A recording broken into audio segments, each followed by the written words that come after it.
Welcome to Chapter 2, Class 2, Active Listening Skills. Thanks for being here, you guys. Yay. Actually, I'll open in prayer. Lord, I just thank you for this afternoon. I thank you for these women who have, taken time out of their day to be here, learning skills because they want to help other people. And so I ask that you today just help let us let down our guard, be vulnerable with each other, because that's how we're going to learn these skills. Make this a very safe place where we are encouraging and supportive of each other. And I ask you to go before us in helping us to learn this material. I pray in Jesus' name, amen. And thank you for Kenny being here. Okay, who remembered to do their restating homework? Did anybody remember? Yeah, I did. You remembered? Okay. Did you try it? How'd it go? It was interesting Yeah. because I said exactly what the person said, and then they said, no, that's not what I said. Oh, wow. And wow. so then we did it about, had to go like 3 times down in order to get what he really meant. Yeah. And it was really very illuminating, because I think that this is something that happens frequently, but when I clarified, it kind of like, then he had to say what he really meant. Right. Because he was put on the spot to say, yes, that's what I said, and he wasn't willing to do that. So but he had actually said that. So that was very interesting. Yeah.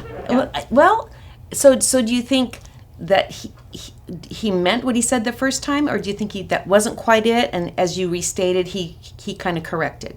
I think that he didn't really, well, I'm not going to, this is the gist of it, because I'm not going to say exactly what his thoughts were. Right. But I think that it was more like he didn't know how to, it was hard what he was saying, so Yes. he didn't know, he didn't have the courage to really say it the first time around. Got it. So we had to kind of get down to it. Yay! So there you go.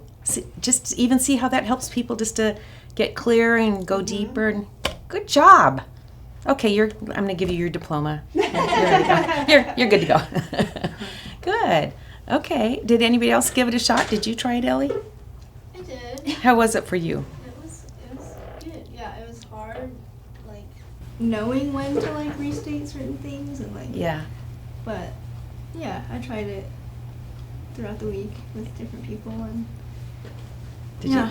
Did you learn anything from it? Did you get any responses or anything you noticed? Yeah, I think I definitely noticed that people, I think they felt more heard when I did that, and they're like, yes, thank you for, I don't know, you can tell they're appreciative of that, a listening ear, and They really knew you were listening. Yeah.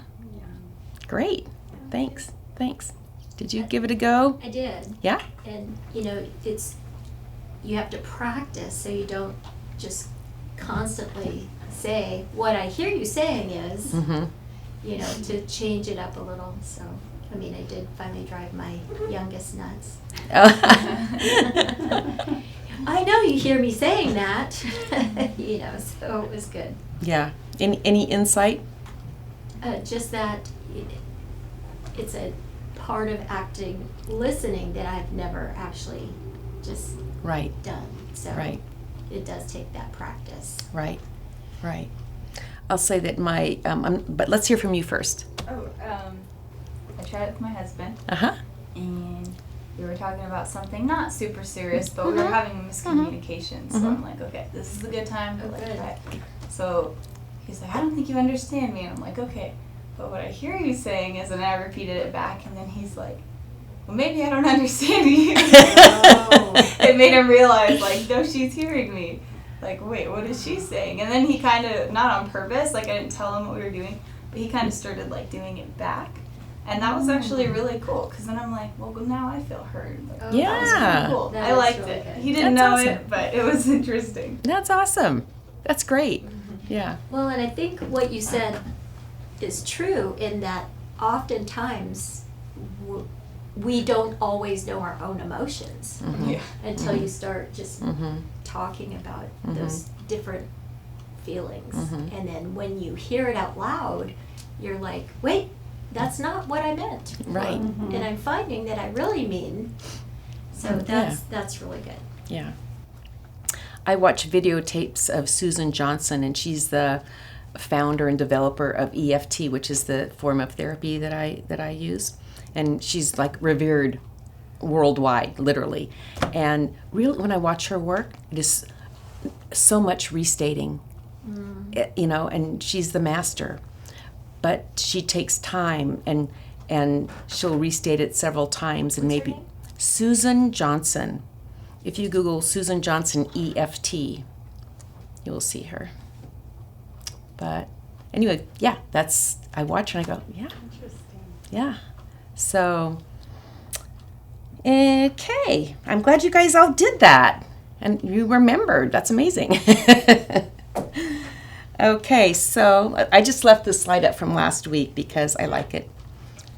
So just remembering that you're going to learn a lot. There's a lot of these classes coming up that are heavy hitting and intense, but it's about your relationship, and that's what you're going to learn in here. And yeah, you'll just learn more information and more about psychology. But this is counseling here. This is counseling 101 here. Okay, so and we already did this little I jumped ahead, so we did the restating. I did want to say, actually, once again, that listening is not a passive activity, and I think you kind of all experienced that with your active listening. But our client knows when we're not fully attentive, and we have to be fully attentive for them to feel heard, for them to feel safe. And I like to tell the story about my little Avery. She's about 4 or 5. She's in the back seat. I'm driving, and she talked nonstop. And so I'm just, and finally she said, "Mom, don't say and so I'm saying at 4 or 5, they know that you're not listening. So she called me out. And I went, okay. So I thought that was pretty good. And then once again, that idea of bracketing, that's something that we need to really develop a little more. And the only way that we can truly bracket, that we can truly listen and, park our opinions on the side, is if we don't have a need to have the right answer or to fix it. If we can just remember, we are just listening. We don't have to, and then you can do it pretty easily. So, but that's the secret to bracketing. Yeah. And these are the skills we're going to work on today. This is what we're covering today. And you have your listening poem. And we did the restating. And now we're going to just jump into rephrasing. So you have a handout on your table there. And where is my rephrasing? Benefits of active listening. So it says on the front of it, helping skills, the benefits of active listening. Do you have that one? And then we already did this front page. We did the restating already. But we're going to flip the page and go to this second page where it says rephrase. So in your own words, the most important part of what has been said in the following sentences. So, for example, if I'm your client and I say, I guess I need to talk to someone to figure out some better ways of doing things. I've really done some stupid things in my life and they never seem to work out. Can anyone rephrase that? So it's like restating, but you can just condense it or, however you want to do it.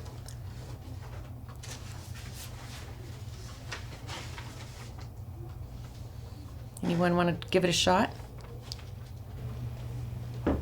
So what I hear you saying, Clarice, is that you're needing to talk to someone about some things in your life to better figure out better ways of doing things. Right. And you're feeling, what you said was you're feeling stupid for the things that you've done that just never seem to work out. Yeah. Okay. So we're going to take a minute, and I want you to pull out your pens and go ahead and just take a minute and kind of rephrase these next several questions.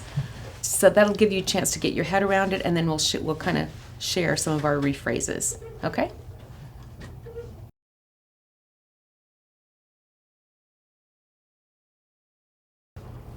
Okay, it's okay if you didn't finish all the way. We're just getting the gist of the situation here. So let's look up at number 2. I really need to get a job to help out at home. But if I do, I know that I'll never be able to go to college in the fall. I'll be stuck. I don't mind helping out, but I really don't want to miss college. If I don't go now, I never will. So can somebody try a rephrase with that one? Okay, go Karina. What I heard you say is that you really don't want to miss going to college. Yeah. Who else has something? Anybody else?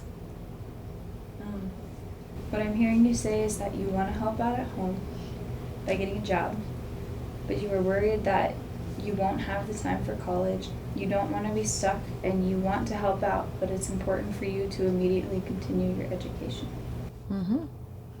And you can't go wrong. They just know you're listening.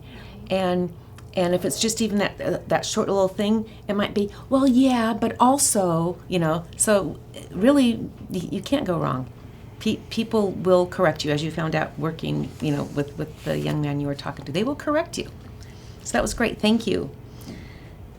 Okay, number 3. I want to be a loving wife, but I just get so angry with him. He's so aloof. Sometimes I feel like I married a fixture rather than a man. Who wants to give that a rephrase? Help me feel heard. So what I'm hearing you say is how frustrated you are with your spouse, feeling like he's not hearing what you're saying. Yes. Right.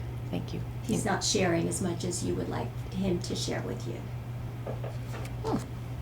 Okay. Anyone else have one for that? So it sounds like you're saying that you want to love your husband, but it's really difficult since you get frustrated and angry with him. Sure. Good. Good. Excellent. Okay. I can't tell my wife about my relationship with Susie. Besides, we're really only just friends, and I don't think the kiss she gave me was significant. It was just friendly affection. I don't think it means anything, really. So what I'm hearing you say is that you don't want to tell your wife about Susie because you see her as just a friend and don't think that her affection has ill intent. Very good. I know, is that a little hot button or what? Usually, but we just rephrase. Okay, what I hear you saying is that you don't think that's a big deal and blah, blah, blah. Is that right? Yeah. Okay. And then if I'm pregnant, I'm going to have an abortion. There's no way I can have a baby right now. What I hear you saying is that you don't feel like you can have a baby right now. Right. Right. So remember that whole listening thing? When you can get what I'm saying and get what I'm feeling, then I can give up trying to convince you, and then I can get on to feeling, what I want to do further. So it would be okay to say, I hear the desperation. Sure. Okay. Sure. And in fact, you're advanced because we're going on to feelings next. So yes, absolutely.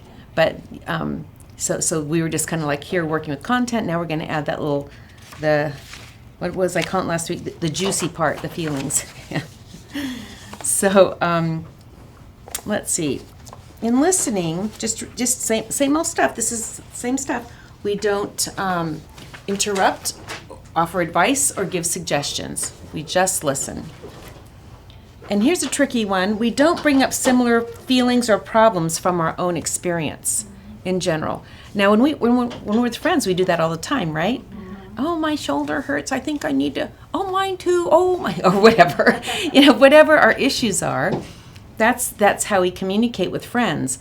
But remember, this is a one-sided relationship. So when your client is sharing whatever is going on, we're not going to add our our part to that. We're just going to listen, we're going to restate, we're going to rephrase. Now, there is a time, and it's called appropriate self-disclosure, that we do share, parts of our experience or our life, but we'll know when that's appropriate and when it's for the benefit of the client. So, for example, as we talked about, those of us that have major life lessons that we've been through, when we're working with a client, it's comforting for them to hear that we've been through something similar. I wouldn't jump into that, but that is appropriate. That's you're sharing that just for your client to feel even safer with you. That's your motivation. So, but in general, we don't share about ourselves. It's because our goal is empowering others, not having the right answers. Right? Okay, so we're going to listen for feelings now. And when we listen for feelings, the counselor interprets the feelings of the client. We just basically ask ourselves, what's this person feeling? She's telling me, in fact, Lisa, you did it well. What you threw in a little, you're feeling, Fear. yeah, whatever it was. Yeah. So we'll rephrase, but then we'll look for that feeling and put that feeling in there as well. And again, this is the hardest thing to learn and to keep practicing, because we don't tend to do this in our culture. We listen for facts and content, not feelings. So if we use a tentative inflection, in other words, is it right? Am I hearing this? Did you say this? It sounds like you're feeling, if you kind of end with a question mark and you're tentative, you cannot guess wrong, because our clients want to correct us. They want us to understand. But it's just important to be sort of tentative about it. So we want to avoid loaded words, such as angry, but really the really loaded words are guilty and ashamed. Those are the words I would avoid.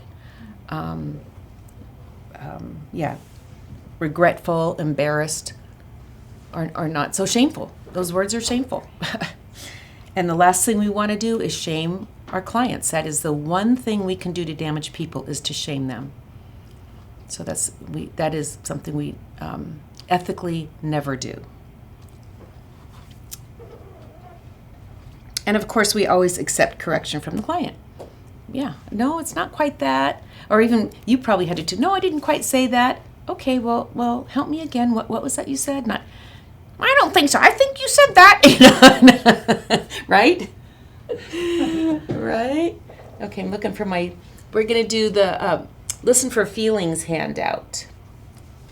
Okay. Here we go. So find that little guy. And what's tricky is that there's not we can't really do this exercise writing, because you have to hear the tone in the voice, because there can be a million ways this person is saying this sentence. So you really have to hear it to get a grip on what that feeling might be. So I'll do the first one, and then you guys think about who can come up and be an actress for me and do a few. So, okay. So I'm gonna do number one, and then I want you to rephrase it with a feeling word in there. Okay? So for example, okay, I'm gonna do, I can handle it myself. I don't want to talk to anyone. Okay, who can rephrase that for me and give me a feeling?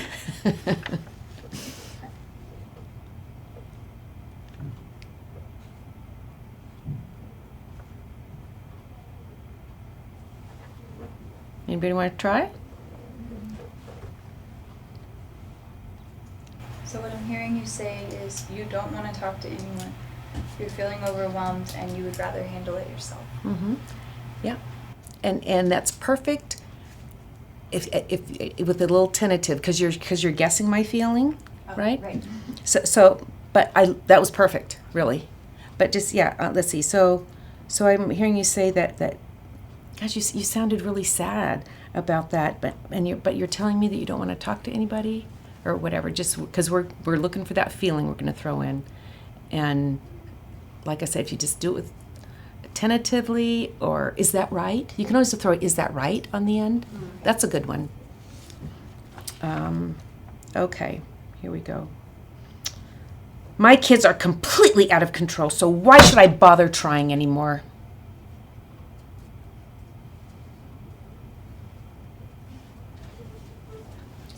So can you give me a rephrase with a feeling in there?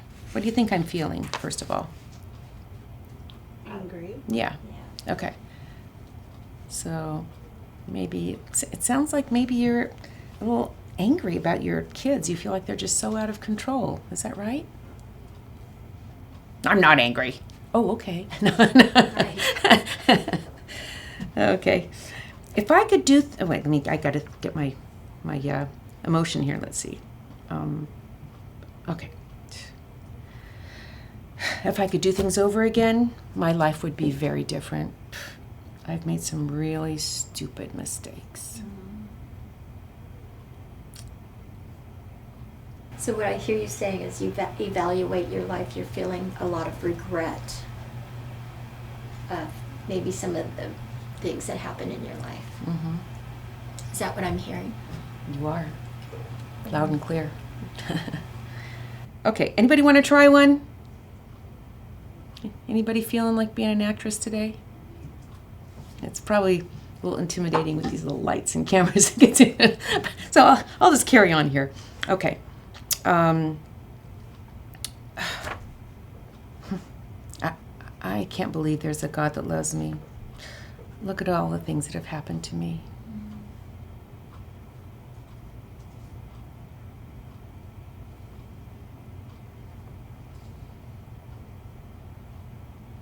So what do you think I'm feeling? Lots of sadness, disappointment. Mm-hmm. Some of the words that are coming to my mind, I'm questioning whether or not they're feelings. So what was coming to mind? Doubt, Perfect. Sure. Doubt, and earlier alone. And Sure. it's like, is that a feeling?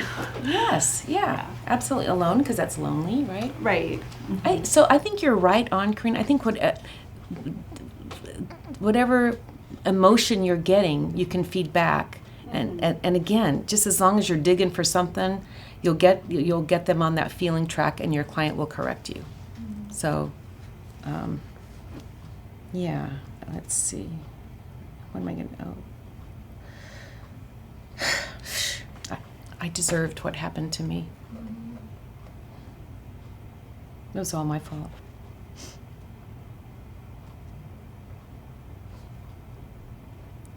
So what emotion are you hearing there? Pain Oh, that one? Okay. is not an emotion. There you go. No. Okay. No, you're doing great, because you're doing great. So give me that in a sentence, Karina. So what I'm hearing is the pain and what happened to you. Yeah. Right. Right. Anybody else want to try that one? Could you use responsible as a feeling? So what I'm hearing is you feel responsible. Is that right? Or is that not really a feeling? Well, you can't go wrong. I don't know that responsible, that I would go with that as a feeling so much, but you can't go wrong, because it just, really what we're trying to do is open up dialogue, get them to dig deeper, get them to really think through what they are trying to say, because a lot of times we don't know what we're trying to say until we have someone listening to us. Many of us verbally process.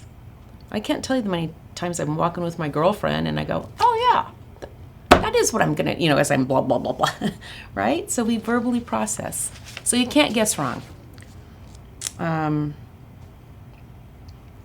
Okay, here we go. I don't want to tell him I don't like how he's treating me. Then he'll leave me. I really don't want to lose him.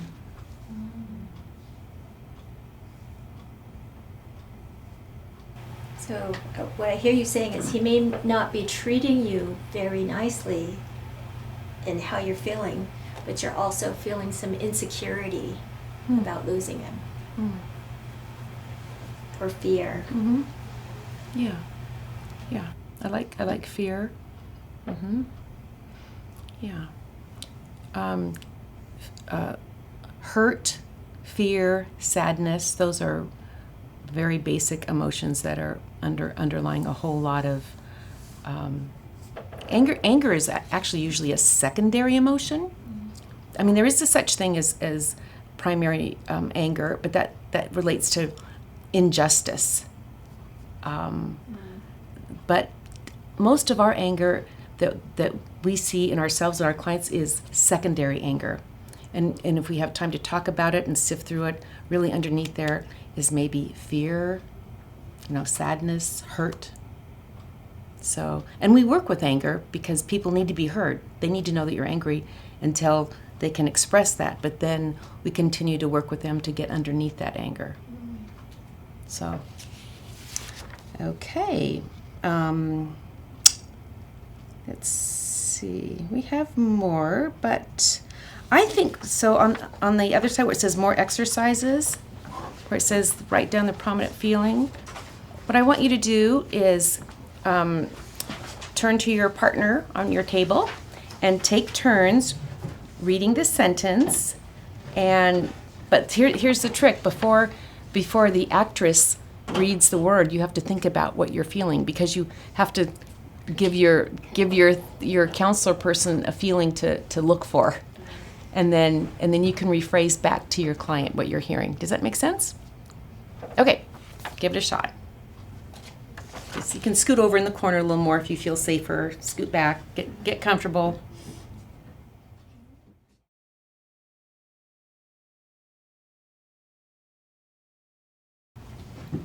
Okay.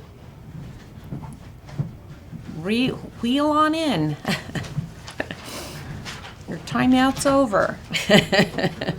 I thought you guys were just so close. It was I was trying to give you a little space.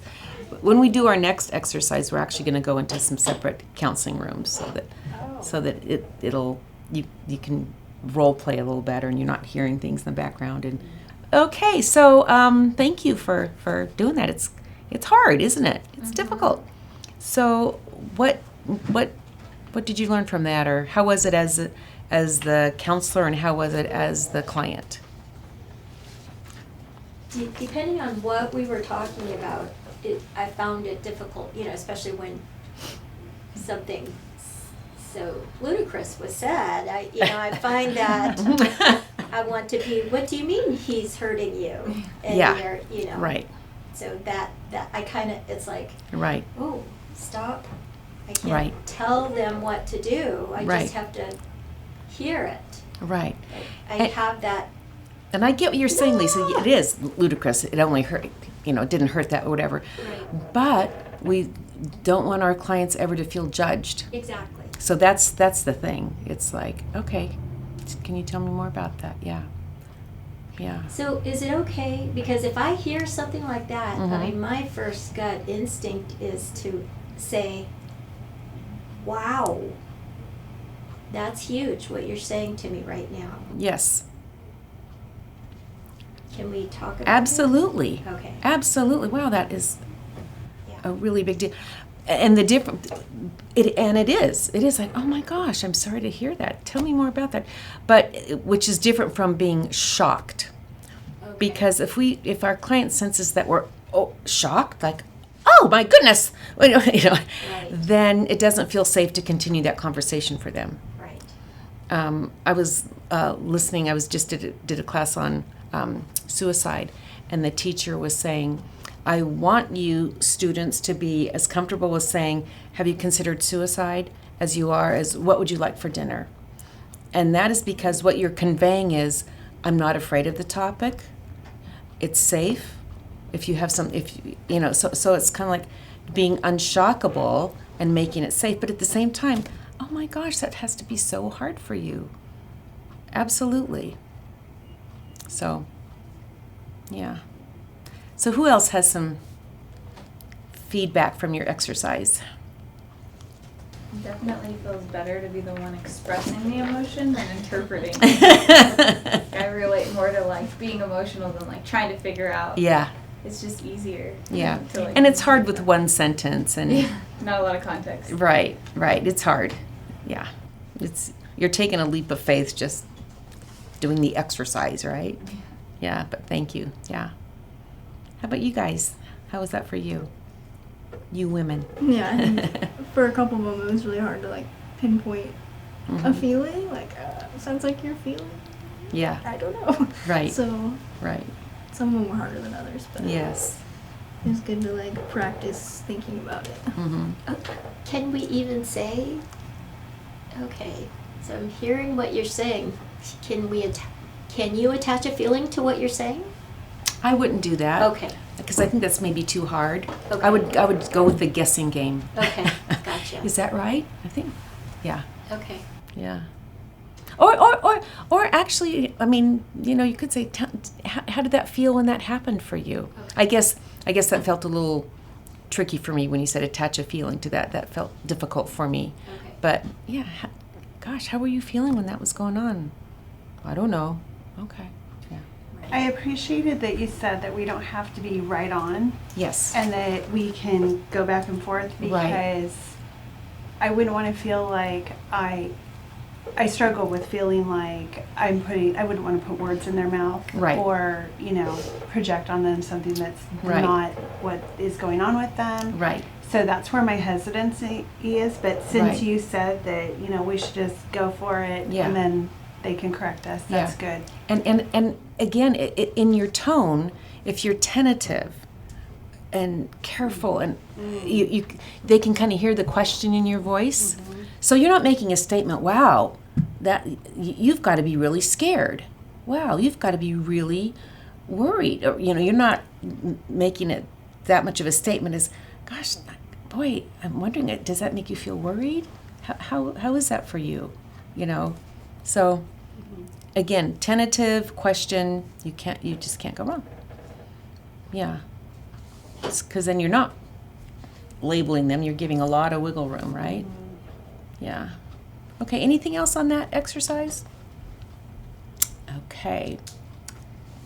So we're just going to go on to this next slide and wrap up the feeling section. And basically the benefits of listening for feelings, it helps put feeling words into the client's vocabulary, and maybe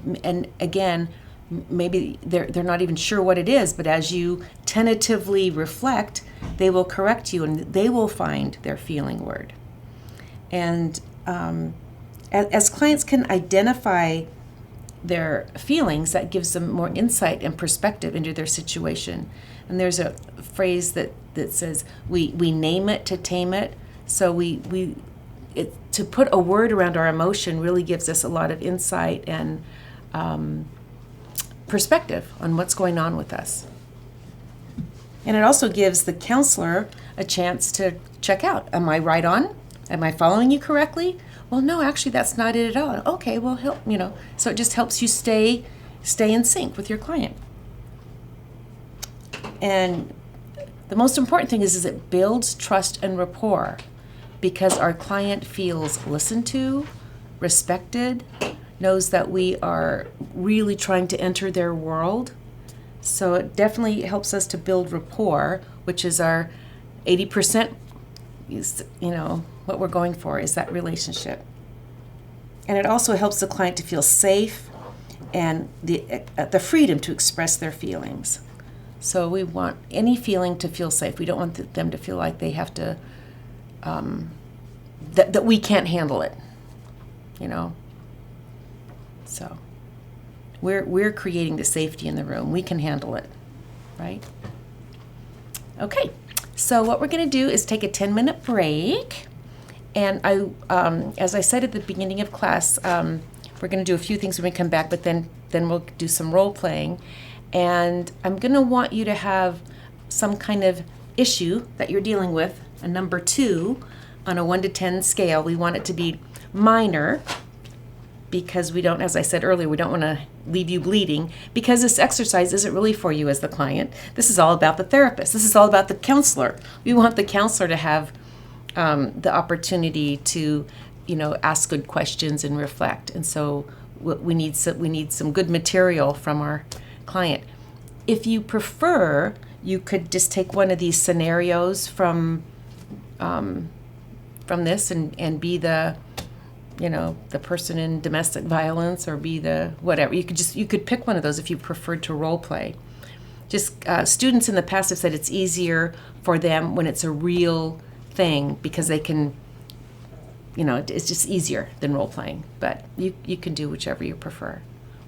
But yeah, so as I said, a barking dog, I don't know, something simple, but that you can have some feelings for your counselor. Okay, so that's your assignment during the break, is to think of what that's going to be. But then you get a break. Okay, let's take a break.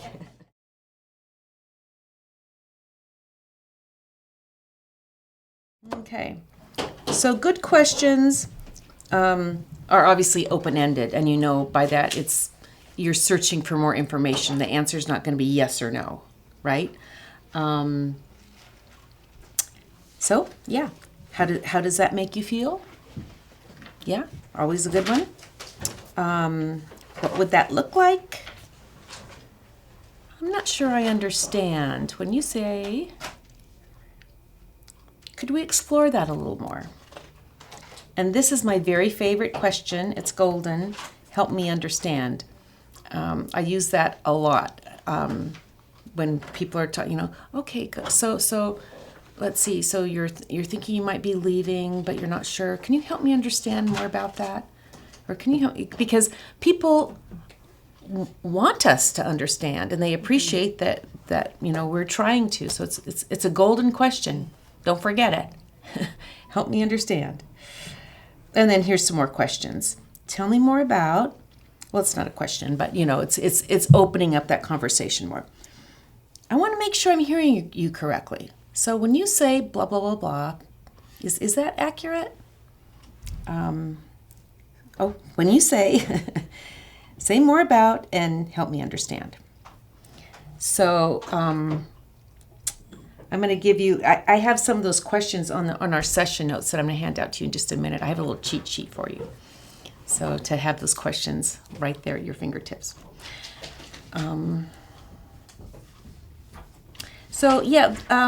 We do not want to ask why. That's the one question that we want to get rid of. It tends to put people on the defensive. It maybe even can feel shaming at times. And I think the big thing is that a lot of times people don't know why. So then it's sort of a dead-end question. So we get rid of the why. Obviously, we're not going to do rapid-fire questions. We're not going to make them feel interrogated. And questions containing the answers. So I'm not sure. That might be if they're saying, well, I'm thinking, maybe I'm going to move out, and it's time for me to get on to college. I think I'm just going to move out of my mom's home. And so maybe what would be an answer in that? So you're going to move to a dorm? That's really not a good example. Somebody help me somebody help me with an example. What question would you ask that you're giving the answer in the question? Can anybody think of one? Could it be like, so you don't want to live with your parents anymore? Well, that would be good. I'm going to have to think of a good example of a bad example. Because that was very good. Okay, we're just going to move on from that one. Okay, so here's some more. This is the good question exercise. Okay. We're going to do this exercise first before we do our role play. So what I'm going to give you, I have this little cheat sheet. Where's my session notes? Oh, do you have session notes there? Did I hand you out session notes? In that packet that I gave you? I had them somewhere. Oh, here they are. Here's some. Okay. So when each time you see a client, you will use these notes, and we can go over more later, but what I really want to show you because we'll do all this. This is not in this class right now, but if you turn over your session notes, and you see on the back at the bottom those communication tools utilized. Do you see that? So those are, and so there's the active listening tool, so that reminds you, oh, that's what I'm supposed to be doing in here. There's the listening for feelings. And do you see the good questions? Can you tell me more about when you say? So what I have counselors do, I just had a brand new counselor yesterday, her first time. I had her take this sheet and fold it like this and put it at the top of her clipboard. So when she's listening, there's a little cheat sheet there. And especially those good questions. Okay? Right. So I want you all to take your little cheat sheet and and use these as we do our activity, our good question. So use your book and go to your corners again like we just did, and then ask the good questions. I'm not being very clear, sorry. What I want you to do is, see where it says asking good questions? We're gonna role play here. Okay. So for example, my husband doesn't love me anymore. And then you have your little cheat sheet and you're gonna ask her a good question. Okay. Does that make sense? Yep. So I'm still gonna have you guys roll over here because I think that helped a little bit, just as when we're just gonna do those few questions. And it's just one question you're gonna ask. There's no wrong question. Okay. There's no wrong question.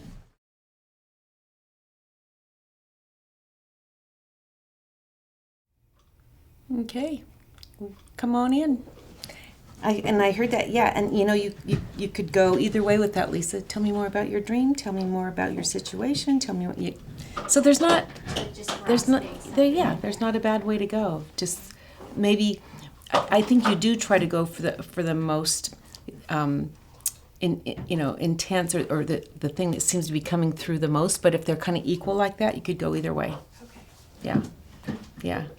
So how was that exercise? You guys did really well. I could hear you were perfect. I like having the cheater sheet. Yeah, isn't it great? Yeah. Yeah. I'm telling you, just have this at the top of your clipboard and you're good to go. Yeah. Absolutely.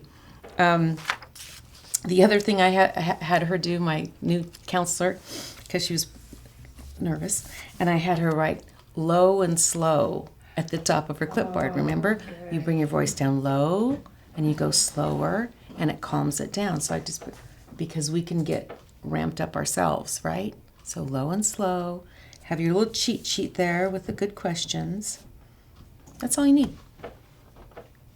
Yeah. Okay, so we're gonna try these. We're gonna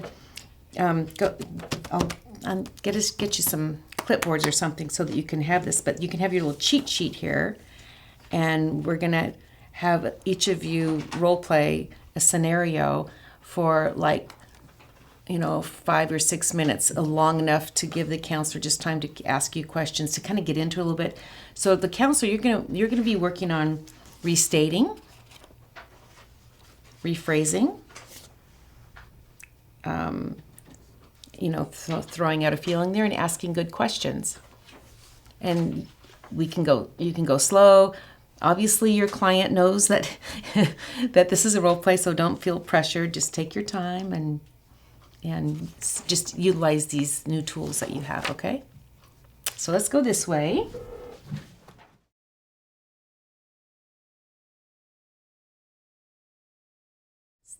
So that's called feedback.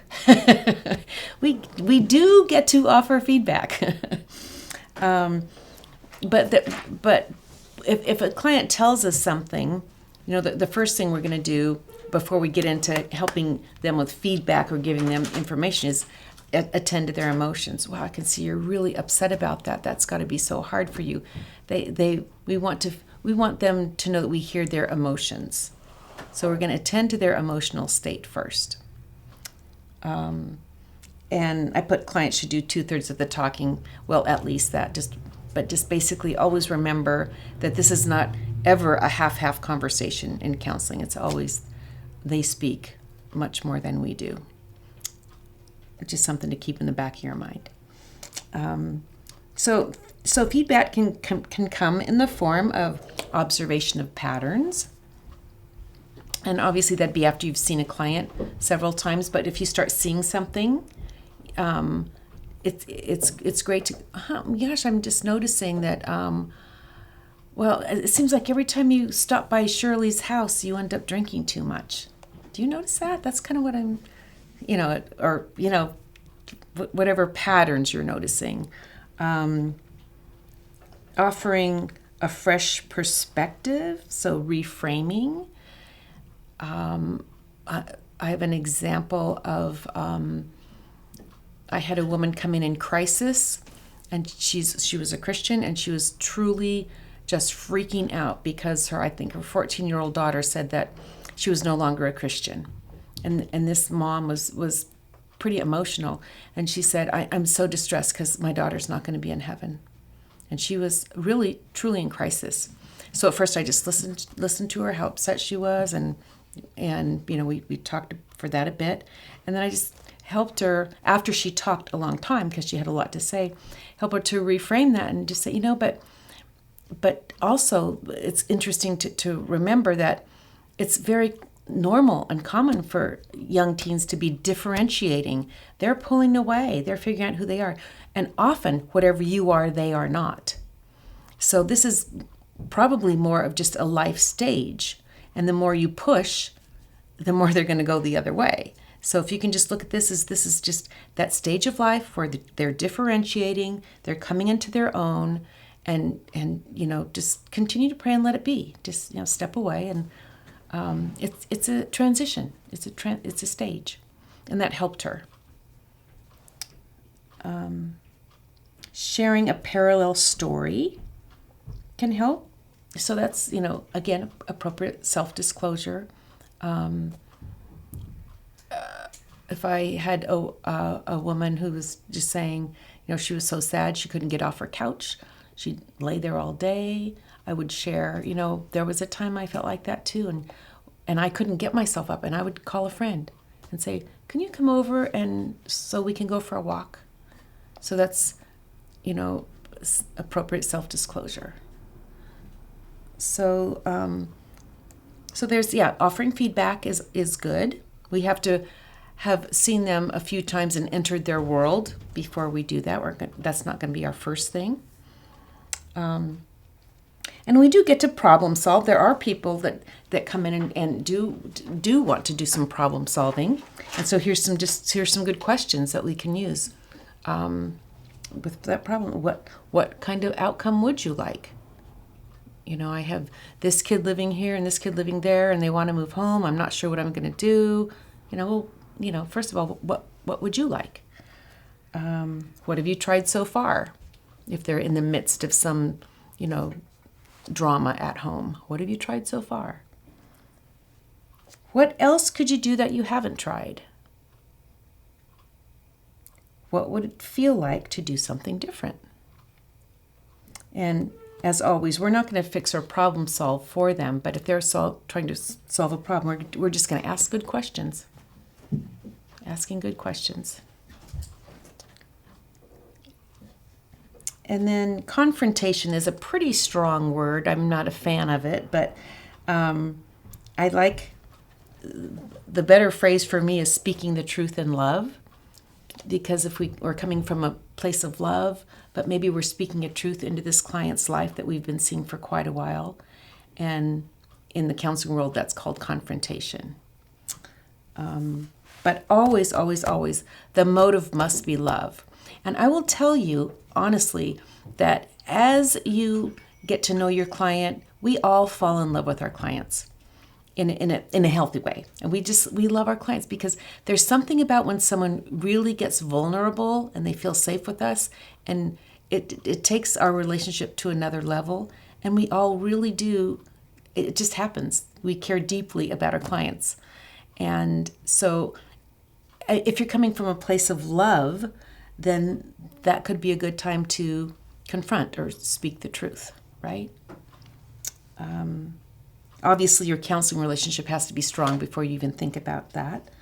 And the goal is for your client's benefit, not for you to straighten them out or to fix them or be right. It's you're really going for their best benefit. And they must know that you are on their side.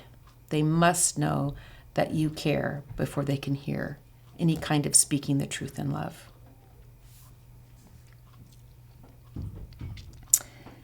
So there's challenging the client's behavior or lifestyle. So that's what we talked about before, that noticing patterns. I hear you wanting to do, this is your goal, but you keep going here and that, so we're just confronting or challenging things that they want to be working on. It's not, all right, we're not coming up with what they need to work on. And then challenging the client's beliefs, thoughts, or perceptions if they feel kind of off. So, for example, my husband cheated on me, and so therefore I know absolutely no man can ever be trusted. Or if it's, you've been on this for a while, just kind of confronting that, or challenging that. Is that really? Do you think, is that really true? Right? So speaking the truth without grace is a way that you can shame your client, and that is damaging. That is damaging. I had an experience myself. Actually, I was newly married. Well, I'd been married for maybe 9 months. And it was very, very difficult. It was a very difficult, it's 44 years now, so it's all good. But it was a very challenging relationship. There was a lot of dysfunction. I wasn't doing well. And I went to this counselor, and and I did have a little bit of a victim mentality also. But I'm, telling him my story and talking. And I remember, and I really was just sort of at the end of my rope. And I remember him saying, well, I can't believe you're such a Pollyanna. How did you get this far in life and have this kind of like everything's going to be wonderful attitude? I mean, he totally shamed me. And yeah, it was awful. And I went, and it was damaging. It was damaging. And that was my first visit. I only went one time. I never went back, obviously. And, which is a shame because then I had an attitude about counseling. Right? It was not helpful. And had I met with someone who was empathetic, who could listen to me, who could ask, who could have just kind of met me and held me for a bit emotionally and let me work some stuff, it could have been so helpful for me at that time in my life. But so I know what it feels like to be shamed. It was pretty awful. Pretty awful. This is a bad one. Telling your client to just get over it. I'm sure none of you would even think about that, but really, any kind of minimizing of their issue. We can see things that we think are not that big a deal, but to that person it's a big deal. We're just all different, honestly. We're different, we think differently, we have different abilities to cope, different support systems, so we never want to minimize anyone's pain or issues.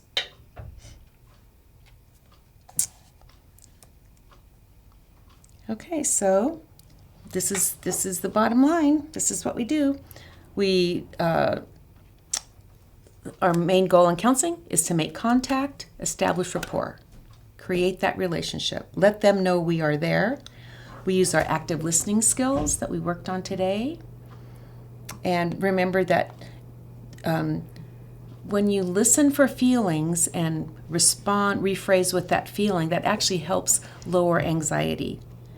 That person can really feel heard and understood, and then they can start processing what their feeling is. So, and then we want to focus on issues by using good questions with your little cheat sheet. And we can encourage action by using feedback and confrontation, those two little things I just talked about. So, okay, here's Here's the quiz of the end of the day. Here's the quiz. What's my favorite question? What's my favorite good question? How does that make you feel? That's close. What were you gonna say? Understand. Yeah, help me understand. Okay. I was thinking today, I wanted to bring a prize, but I forgot the prize. Okay, any questions? Any comments? Okay, I don't have any specific homework for you, other than I would just really encourage you to go for this rephrasing and listening for that emotion, and see how that goes for you. Okay. Okay. Well, thank you. Next week, Keith will be here, and the skills that you learned today, you will use these in every class. This is your basic tool. These are your basic tools. And so whatever the topic is, you will use active listening, restating, rephrasing, same tools. Okay? Okay, let me close in prayer. Lord, I just thank you for this day. I thank you for these women who are here offering up their time, really just for the desire of being supportive to other people, walking alongside them, being the hands and feet of Jesus in our world. I pray that you would bless them, help them grow, and bless all of us. Thank you, Jesus. Amen.